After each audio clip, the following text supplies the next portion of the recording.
जो राष्ट्रवाद है ये देश में और सबसे ज्यादा फिल्म इंडस्ट्री में ही लोगों को बांट रहा है। फिल्म इंडस्ट्री में दो धड़े एकदम साफ साफ दिखाई देते हैं, जिसमें ये आरोप लगता है कि कुछ लोग राष्ट्रवाद से आगे बढ़ के मोदीवाद तक पहुंच गए हैं और कुछ लोग ऐसे हैं जिनको हर बात में अब खोट नजर आती है, हर बात में खोट नजर आती है। झील में पत्थर ही पत्थर हैं, झील भूल चुकी है झील होना। झील में पत्थर ही पत्थर हैं, झील भूल चुकी है झील होना। अब कहां बची गौरैया की फुरफुर, हर कोई चाहता है चील होना। जब झपट्टा मारने की स्थिति में आ जाए सब कोई, तो एक अफरा तफरी का माहौल तो बन ही जाएगा। और ये समझना भी जरूरी है कि हमारा देश एक बदलाव के दौर से गुजर रहा है, और देश ही नहीं, हमारा विश्व भी बदलाव के दौर से गुजर रहा है। और ये बदलाव कोई ऐसा नहीं है कि कहीं पॉकेट्स में हो रहा है, बहुत सी चीजें एक साथ हो रही हैं और हमें इसको समझने की आवश्यकता है। टेक्नोलॉजी जिसे आज कहते हैं, सोशल मीडिया, कनेक्टिविटी, ये जो सब संचार माध्यम हैं, ये एक साथ आए हैं। सब लोगों का आक्रोश भी साथ साथ उभरा है, परिवर्तन भी साथ साथ हुए हैं। देखिए, ये मान लेना कि जो चीजें हम देखते हैं, जो प्रत्यक्ष आज देख रहे हैं, वो परोक्ष में नहीं थी। ये मान लेना, मैं ये मानता हूं कि ये जाहिर का युग है, जाहिर प्रकटीकरण का युग है। ये बहुत सी बातें जो शायद आपने कहीं आपके परोक्ष में थी, आज वो प्रत्यक्ष हैं।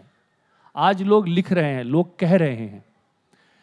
प्रॉब्लम ये है कि जो मंच थे वो बहुत कम लोगों के हाथ में थे। पहले जब मंचों का डेमोक्रेटाइजेशन हुआ है, उससे कुछ लोगों को प्रॉब्लम है कि भाई ये सबको आवाज मिल गई। भाई जी बिल्कुल, सबको आवाज मिली है, और हमको ये समझ नहीं आ रहा है कि जब सब बोलते हैं तब कैसे उसको हैंडल किया जाता है, उसके साथ क्या करना है।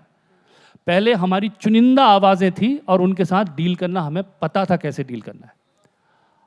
आज कहीं से बहुत ही आश्चर्यजनक रूप से एक स्वर उभरता है और आपको उन स्वरों की आदत नहीं है।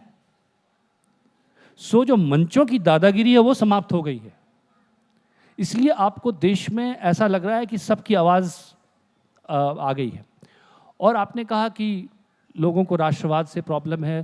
देखिए, ऐसा तो नहीं है कि जो जिनके अब ये राष्ट्रवाद या जो भी आप इसे कहें, देश प्रेम, जिस भी तरह से, क्या होता है कि हमने आज प्रेम को एक तरह से डंडे मारना शुरू कर दिया है।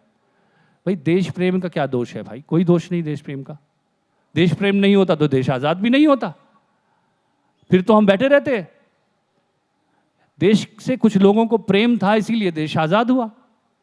आई एम ए स्पिरिचुअल पर्सन। अगर आप मुझसे पूछे उस रूप से, तो सारा विश्व, मैं तो मानवता में यकीन रखता हूं।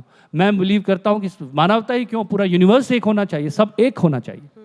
लेकिन हमने एक व्यवस्था को जन्म दिया है, और जिसे कहते हैं कि अलग अलग लोगों को हैंडल करने के लिए, अलग अलग ग्रुप्स को हैंडल करने के लिए हमने कंट्रीज को बनाया है, देशों को देश बनाए हैं कि ये देश का एक स्ट्रक्चर है, और इसके इस देश का जो भला है ये लोग सोचेंगे। एक सरकार होगी, एक व्यवस्था होगी, और ये मिलकर इन लोगों का ध्यान रखेंगे। ऐसे कहीं और कोई अपने देश का ध्यान रखेगा।